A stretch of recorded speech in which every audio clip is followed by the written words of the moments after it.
Welcome back to the Anchored Podcast, the official podcast of the Classic Learning Test. My name is Soren, VP of Partnerships here at CLT, and today we're joined by Mandi Gerth. Mandi is a former collaborative model classical Christian school teacher who lives in Dallas, Texas. She currently serves as the administrative director of the Cowan Center at the University of Dallas. She holds a Master's of Humanities degree from the University of Dallas with a concentration in classical education. For over 20 years, she and her husband have labored to build a family culture for their 5 children that values books, baseball, museums, home-cooked meals, and conversations about ideas. Her first book, Thoroughness and Charm, was published in May and is available exclusively from our friends at Circe Press. And Mandi, I am so excited to have you on the podcast today. I'm holding the book in my hands, and I remember where I bought it because I bought it directly from you at a summer conference. So thanks for joining us today. It's a joy to be here. Thanks for having me. Absolutely. We are excited. I don't think we have enough time to talk about home-cooked meals and baseball, but maybe that's a side conversation at some You point. can have me back. There we go. Part 2 is food and America's pastime. As we always do on the Anchored Podcast, let's start with your own educational background. I'm curious, K-12, what was your educational background there? Sure. So I received a run-of-the-mill public school education. I remember my parents sent me to the kindergarten that was being run out of our church, but that was the only private Christian education I got.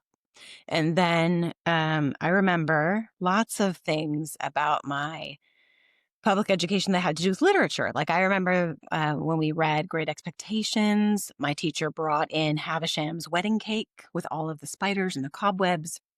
And I remember falling in love with Shakespeare while reading Macbeth with one of my teachers. I remember one of my teachers who brought in a red rose when we started reading The Scarlet Letter, and she wanted to see how long the rose was going to last. And it's she wanted us to see the fading beauty.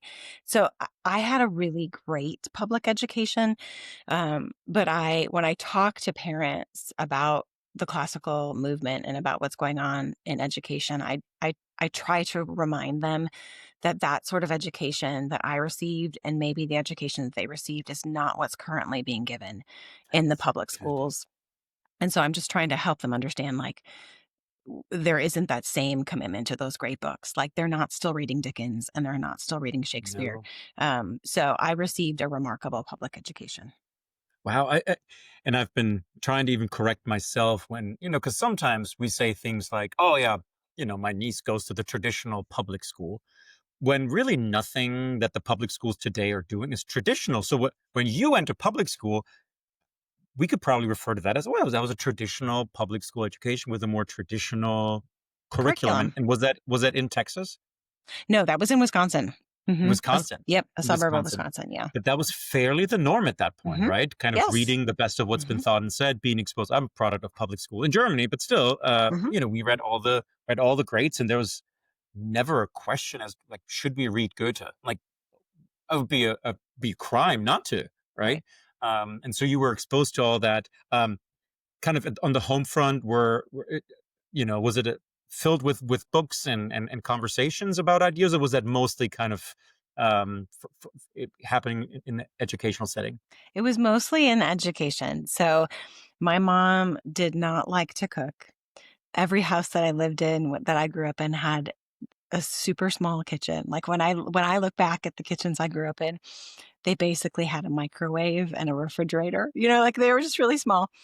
And I remember my dad telling me when I went to college and I wanted to get an English degree, something to the effect of like, I don't know why you read fiction. It's just not true. Right. So like, challenge accepted. Right. Yeah. So it was like doubling down on that. But yeah, so my parents were, they gave us a very loving home environment. They made sure that we were very involved in our church youth group to kind of help us navigate those difficult middle school and high school years in the public schools. They supported all of our extracurriculars. They ran us to all of our different practices and events, and they would drive me across the city to spend time with friends that I had who lived, 40 minutes away because our church was in the middle. Like they were very, very supportive of us as individuals and cultivating our individual interests and pursuits. And my parents are some of my biggest fans, but liberal education, as I have become really passionate about it, was not something that was reinforced at home, but I was supported very much as a person at home. Right. And so you go on to college and you pursue a degree in English. At that point, Yep. were did you consider, oh, I want to go into education? I mean, that's something Yes. that I Yes. want to So kind of okay, so teacher. this is a funny story which has not been shared publicly. So here you go, All Soren. right. First to Exclusive. hear it. Exclusive to Exclusive. Anchored. Um so when I was at the University of Wisconsin-Madison, they were in the process of changing their education program from a 4-year degree to a 5-year degree. And I was also dating my husband at the time, and he was a year older than I was. And so we just decided it would not be a good idea for us to delay our marriage until I had finished this 5-year degree.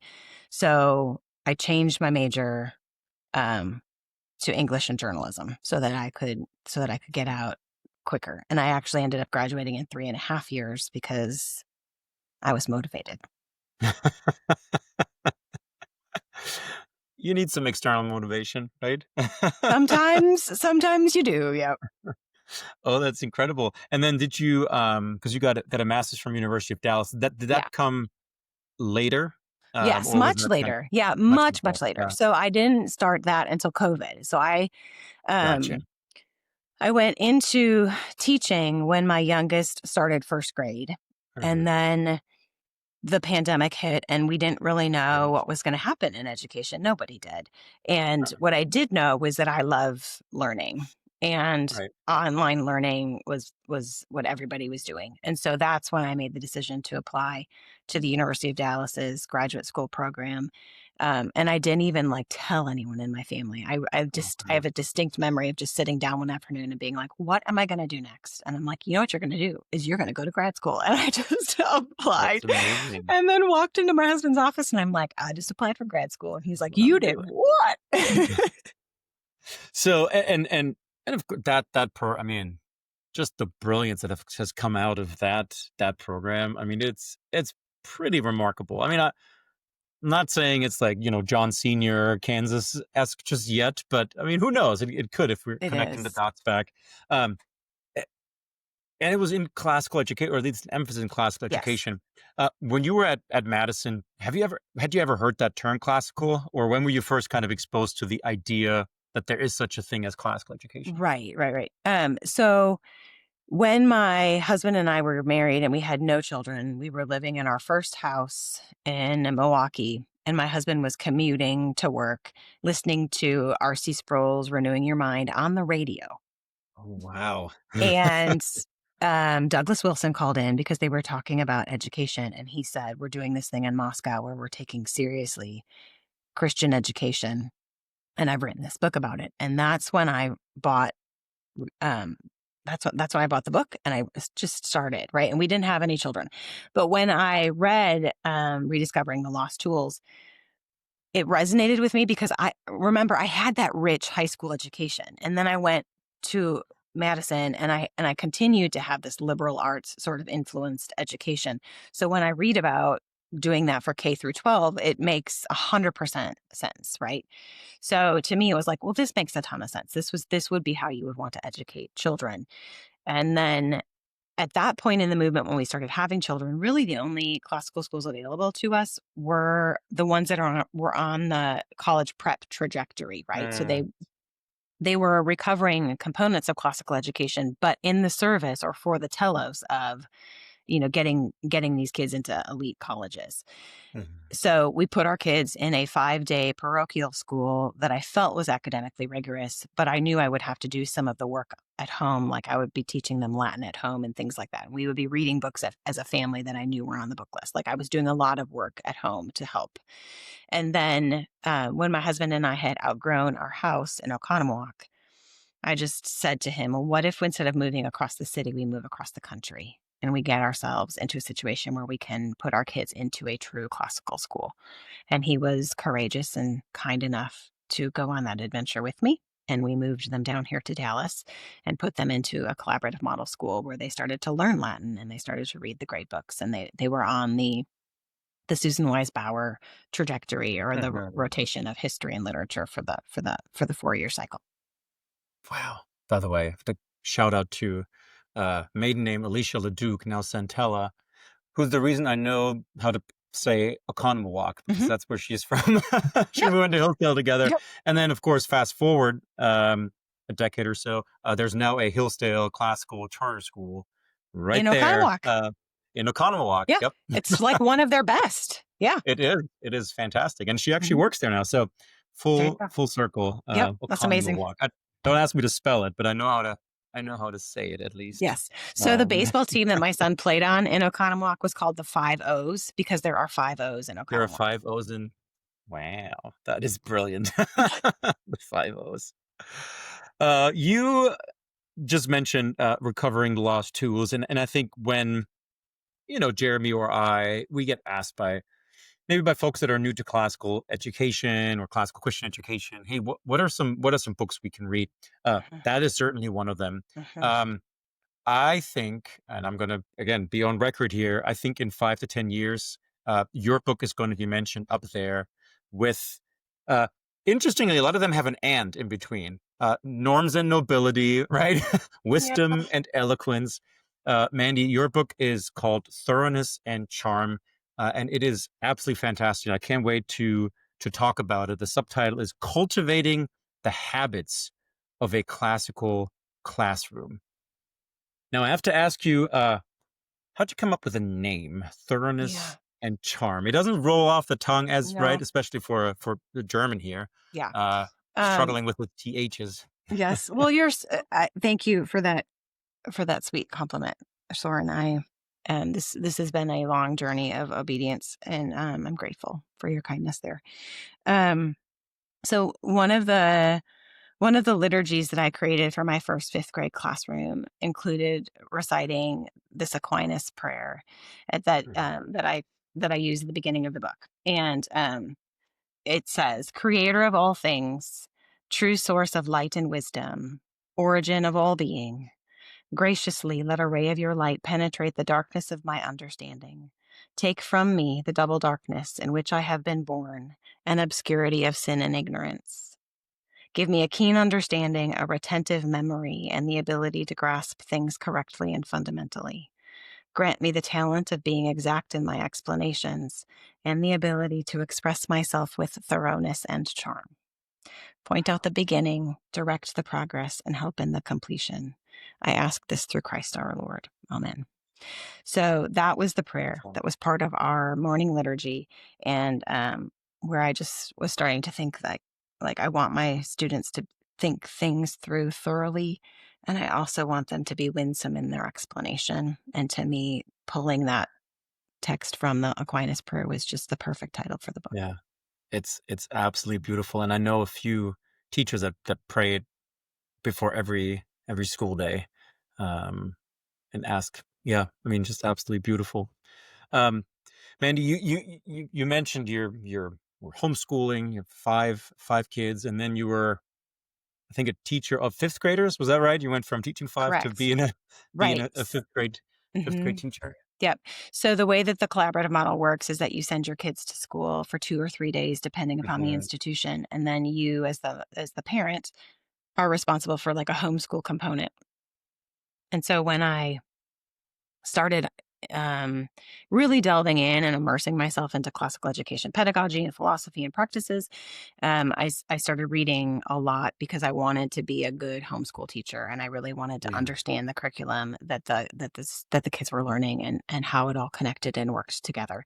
So I went from being their home day teacher to being a classroom teacher of 13 5th graders that first year. And so the reason why the book came into being is because as I was contemplating what I had just signed up for and how the weight of that calling was keeping me up at night, I was thinking to myself that I was most anxious about managing the actual classroom and all of the transitions in the class day.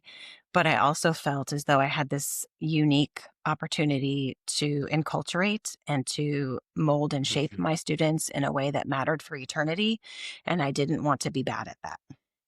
I didn't want to fail in that regard. And so what I started doing was trying to figure out, are there ways in which I can make every moment count and also make it count for eternity? And so I started planning all of these liturgical practices for my transitions that helped build a classroom culture. So that's how it all began, and that was the start of the book. Yeah. I mean, it is, oh, I'm just teaching a few fifth graders, right? Like how, and but the way you're talking about it, I mean, it's we're shaping, souls for eternity. Um, that can be pretty intimidating, right? Thinking about, okay, so I'm going to this classroom, Uh-huh. this classical classroom Hmm. where we have this rich Curriculum. tradition, Yeah. and there's so much on the line. Yeah. Um, what would you say to teachers that maybe start here in the next few weeks? Because there could be this weight, right? But at the same time, there's also like this beauty of the tradition that Mhm. you are inheriting as a teacher. How do you navigate that? Yeah. It's definitely hard to manage, and it's definitely hard to navigate. And I think that nobody has to apologize for where they start. They only have to Mm. apologize if they decide to stay there. Like Yeah. we all say yes at different points in our own journey. We all answer the calling whenever we're asked to do it and whenever it is right. So you start somewhere, but you don't have to stay there. And one of the things that I like to tell new teachers is start by getting to know your curriculum really well. Like make sure that Mhm. you really, really understand what it is you're teaching and why you're teaching it, and then just begin zooming out. So then start thinking through, like, well, why do they read that in fourth grade and why do they read that in sixth grade? And how can I make sure that I understand where my students have come from and where they're going? And then you just keep zooming out. Right? Hmm. So I think what's liberating about this approach is that if you just go out to like Substack and you type in like how to be a better classical teacher, like you'll have book lists of like 200 books, or you'll have like somebody who's reading all of the ancient texts in one year, and you're thinking like, I can't do that. But No way. what you can do is you can just start mastery over your curriculum, and then you can zoom out a smidge and figure out like, well, what did they read the year before they got to me, and then what are they reading the year after they get me? And then you can just really start understanding, like entrenching yourself in what your school has chosen for its Mm. curriculum. And then you get to understand, well, I have opportunities to prepare them for that thing or to build on something that they've already received. And that to me is how you build this cohesive sort of school culture. And it's also how you as a teacher become more comfortable with this embodiment. Yeah, yeah, comfortable, confident. Because I think the biggest worry usually with new teachers, what if the students ask me a question I can't answer, Mhm. right? And that takes a lot of humility, right? But also, and in your first chapter, you call it become guardians and keepers. Mhm. And I love that, Mhm. guardians and keepers. Can you elaborate that a little bit? What you mean by that? Yeah, so that's a phrase that kind of just kept coming to me when I was talking to people about what I felt like we were supposed to do as teachers in a classical school. And to Hmm. me, what it points to is that um, I think we're frustrated with the state of progressive education in America, and we look at like what's going on out there, and we get frustrated by it or angry about it, and we don't really know what to do about it. And I guess my response to that is, well, we guard and we keep. Like we understand what it is that that we're over here doing and why, and then we just continue to guard it and keep it and pass it on, and we let that just be the goodness of where we are, and we let that kind of speak for itself. Like I'm over here protecting and preserving and passing on something that I think is super valuable and very transcendent and changes people's lives, and I'm just going to keep doing this thing over here really, really well. And and I'm going to be okay with that. Like, I'm just going to get happy here and comfortable here, Yeah. and do it well. So I think we I agree. guard, Yeah. yeah, we guard and we keep, right? We understand what it is that we have at our disposal, and we get kind of comfortable with it, in the sense that we want to make sure that we understand it well enough to pass it on.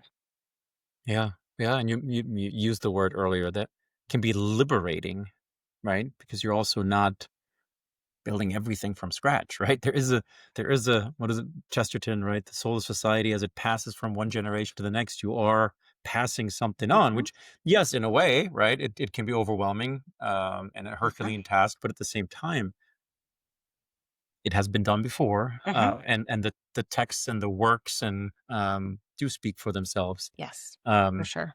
you, you get that a lot, and I think you visit a lot of classical schools now, and now that the movement is becoming, for lack of a better word, a bit more mainstream. Mhm. Sure.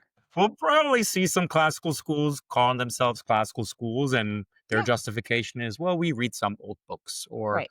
well, we do actually offer Latin. Um, Mhm.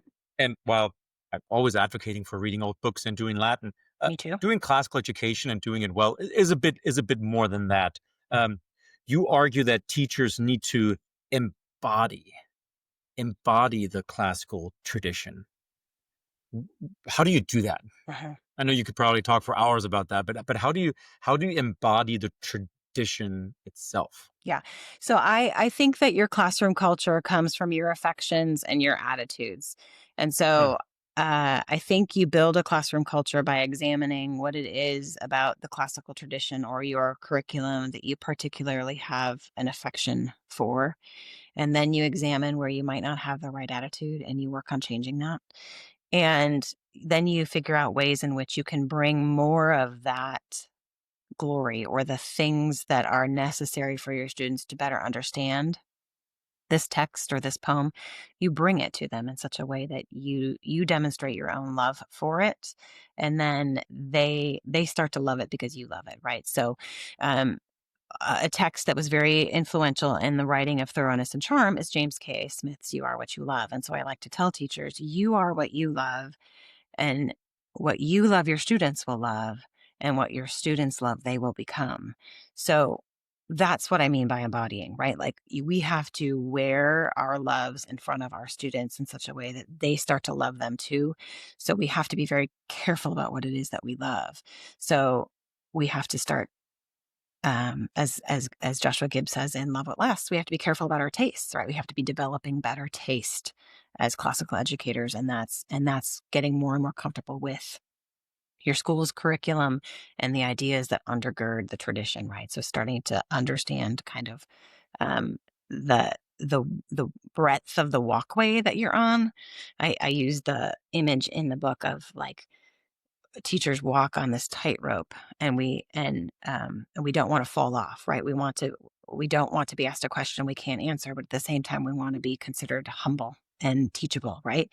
So we're walking this tightrope, and I just sort of say, like, the more comfortable you are, it becomes less and less of a tightrope. Like, it becomes just a wider path that you can walk on, and you feel a little bit more comfortable answering questions and having conversations and crafting questions to ask your students. So, and I used to teach literature, and when you especially when you're new, you inherit a curriculum, right, or a list of books that you're going to teach, and so you've probably heard that, man. He's like, oh yeah, that book's just not very good, or Mhm. I just don't really love that book, and I know I got to teach it, but um, what do you say? What would you say to teachers who have that kind of attitude? Because we've all been there, I right? have. We've all. I think you mentioned it in your book. Yes. Was it The Secret Garden? Or there there, Yes. there have been Yes. books, right? Yes. Where, No, uh, for sure. Yeah. Like, we've all been there. Right. And I think the challenge to us is that these books have been chosen by somebody in authority because they're believed to be great. And so we do a good job of trying to love them well. Right. You can go to your curriculum director or your administrator and say, like, I really think we should read this book over this book. You can voice your opinion. But in the meantime, your job is to teach this great book really well, even though you would have chosen a different one if you had been in charge. This is the great book that you are to learn to love and to bring that love to your students. And I and I bring up the example in Thoroughness and Charm of how once you find other touch points in the tradition to help you interpret the thing that you're struggling with, you might enjoy it more, right? So I started to enjoy Secret Garden more when I was actually reading Taming of the Shrew and writing a paper on it at the University of Dallas, because I started to realize, like, I have two heroines here who are miserable and making everybody miserable around them, and they need to be changed from the outside. Like something needs to grab hold of their heart and change them so that they become a better person. And so then I was like, now I can teach this book. Like now I am all in on this book if I can teach it from that perspective, if I can help my students see that part of it. So that would be some of my encouragement, is like, find something else that helps you get a handle on the thing that you're struggling with. And then I would also say that, like, Clark and Jane in their book say that culture gives curriculum its life. So if you're feeling like your curriculum is really lethargic, it could be that the culture of your classroom is not supportive. It's not vibrant, and therefore you're having a really hard time with this book. So that would be my other exhortation, is like, think hard about the culture of your classroom, your own attitudes and affections, and then find other handles to get on that text that you're struggling with.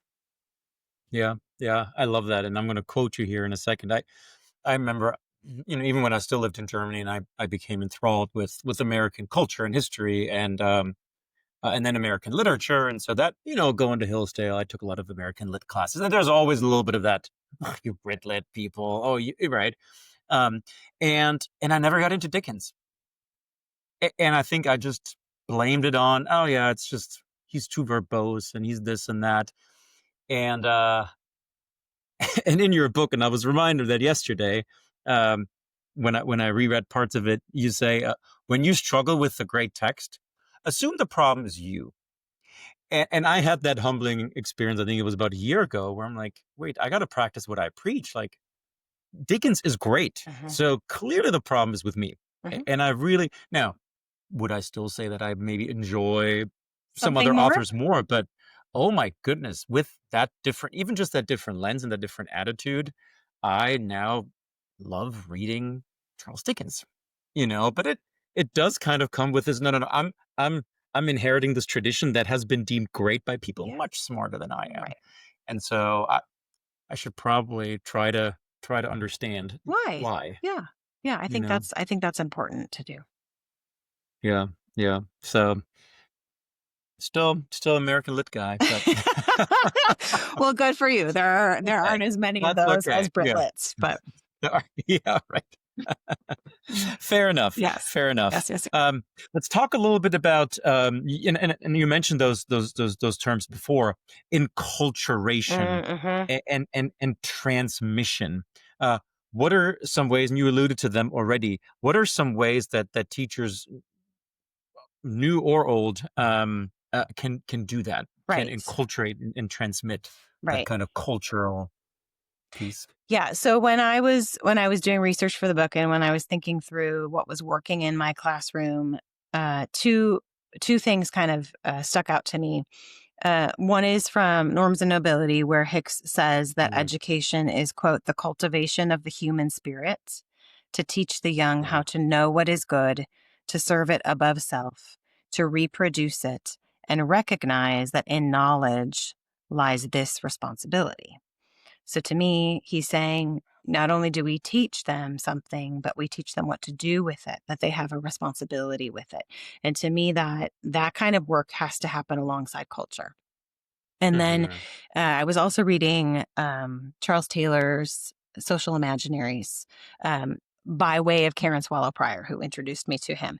Hmm. But the idea being that, like, stripped of all of its fancy language, uh, we do certain things as mini cultures, like as a classroom or as a family or as a church community or an ethnic community. You do certain things because of what you believe to be true, but then those things also reinforce what you believe to be true. So it becomes this cycle. And I thought to myself, this is absolutely what happens in the classroom.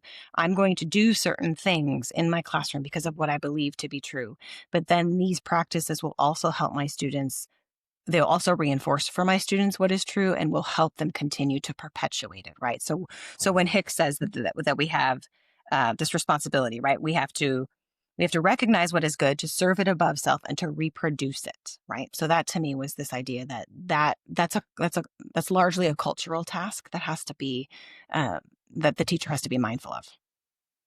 Wow. And it is a perfect transition because uh, I, I remember in your book, I think you mentioned it, and I've observed teachers, right? I mean, we only have 45, 50 minutes, and for like 5 or 10, they talked about the football game from last week, right? Or they talked about other things. And then I had teachers that memorized poetry, right? Or had other Mm-hmm. routines, right? And so I would love to talk to you a little bit about that because you mentioned that earlier, right? Like implementing liturgical practices and kind of looking Mm-hmm. at the classroom and the class day as liturgy. Mm-hmm.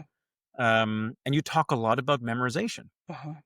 and that's just not something that today's culture we still talk about. In fact, and I couldn't find it, but just recently I saw a tweet or a post by Neil deGrasse Tyson just about stop making kids memorize things that they can look up. Mm. Like why would you right Right. memorize anything? Right. Like everything is at the tip of your hand with these smartphones. So can you connect these for me? The liturgical practices, maybe not the Neil deGrasse Tyson. Don't try not to explain that. But the role that repetition, something that oftentimes we view as a negative, that repetition and memorization plays in the school day. Yeah. I was just reading something by Donald Cowan, who he basically said, like, I want every student to have a calculator at his disposal, but they also need to memorize their multiplication tables. And Hmm. his point was that estimation and theory are easier if you have your multiplication tables memorized. And I think that pertains to what we're talking about here, right? So it's not Right. that you can't look up an Emily Dickinson poem. It's that when the Emily Dickinson poem becomes part of who you are, you have something inside of you at your disposal that helps you apprehend reality correctly and helps you put into context the new data you are getting. And so Sure. that's the problem I think that we have right now, is that we have a culture of kids who don't have this social imaginary. They don't have a framework that is Greco-Roman, Judeo-Christian, in which they know what to do with the data that they're getting. They have a way of putting it into a hierarchy of meaning. And so to me, all of these liturgical practices and these memory projects are a way of helping provide that framework. Um, so, for example, I like to say, uh, teaching your students Orthodox prayers will help them be better at praying spontaneously and extemporaneously. If their coach says, hey, would you please pray for the team as in the huddle before the Mhm. game? Like, they have something to say because their thoughts on what should be said in that moment have been informed by something else. So that's what I see the glory and the beauty of all of that doing, is that it gives us a way for our students to have a context and a framework to situate themselves um, in their present reality, in their situation, but it also allows them to think critically about things that are coming at them. Mhm. Do you want to share just maybe a couple of examples of maybe either classrooms you observed or your own fifth grade classroom, what that would kind of look like throughout the day, right? Do you start every morning the same way? What about some of those transition periods you mentioned, Sure. maybe afternoon? Right. So what I like to tell teachers is, if they believe me that this is all good, that they should do something about it. What I tell them to do is to look at their schedule and to figure out where in their schedule they need to make a transition from a subject to a subject, or from a class period to another activity. Like, where are their natural transitions in their day? Or if they just have like a 55-minute English block that they teach 4 times in a row, like, how do you want to get the students into the classroom, out of the classroom? How do you want to transition them from lecture to essay Yeah. writing?